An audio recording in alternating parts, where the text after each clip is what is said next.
আপনাদের সবাইকে স্বাগত জানাচ্ছি, আমি জাকিয়া তাজিন। সুন্দরী টিভি উপস্থাপক জাকিয়া তাজিন, তাকে দেখেই লুলুপ লিপসায় মাতেন নিরীহ ক্ষুধাভক্ত বুজুর্গ দরবেশ খ্যাত সালমান এফ রহমান। ছলে বলে কলে কৌশলে তাকে টেনে নেন নিজের কবজায়, আর তাজিনও নিজের স্বামীকে দূরে ঠেলে হয়ে ওঠেন সালমানের প্রিয়ভাজন। এর মধ্য দিয়ে হাঁটু অব্দি দীর্ঘ পাঞ্জাবি পাজামা পরা শুভ্র ভদ্রবেশীর ভেতরের রূপ ধরা পড়ে ব্যবসায়ী রাজনীতিক সালমানের।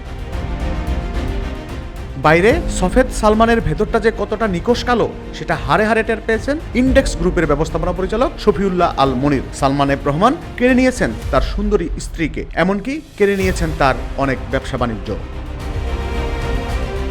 হাজার হাজার কোটি টাকার খেলাপি ঋণ এবং ব্যাংক ও শেয়ার বাজার কেলেঙ্কারির জন্যই বরাবর কুখ্যাত সালমান এফ রহমান। এবার বেরিয়ে এলো তার নারী লিপসার কাহিনী।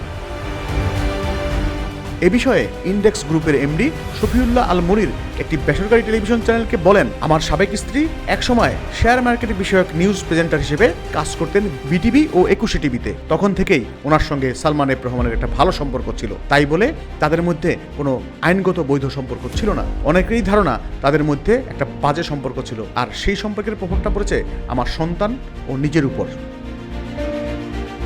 টেলিভিশনের অনুষ্ঠান সূত্রে সালমান এফ রহমানের সঙ্গে পরিচয় হয় ব্যবসায়ী মুনিরের স্ত্রী জাকিয়া তাজিনের। বারে ঘনিষ্ঠতাও, তাদের কাছের মানুষের কাছ থেকেও শোনা যেত অনৈতিক সম্পর্কের গুঞ্জন। তাকে তালাক দিতে ব্যবসায়ী মুনির রাজি না হয় সালমান এফ রহমানের গুপ্ত চরিত্রটা বেরিয়ে আসে নগ্ন রূপে।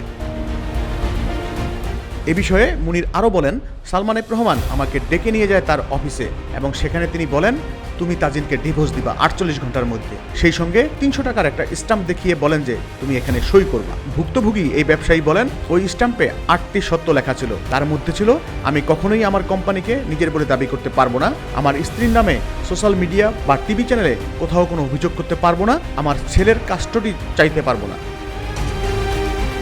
মুনির বলেন, তখন আমি বললাম, এটা কিসের জন্য, আমার অপরাধটা কি? আমরা হাজব্যান্ড ওয়াইফ, আমাদের মধ্যে যদি কোনো সমস্যা থাকে সেটা আমরা নিজেরাই সমাধান করতে পারবো, আমাদের ফ্যামিলিও আছে। তিনি বলেন, না না না, তা হবে না। সোজা কথা হচ্ছে, তুমি এখন যাবা এবং তোমার স্ত্রীকে তুমি ডিভোর্স নোটিশ পাঠাবা এবং তাকে ডিভোর্স দিবা।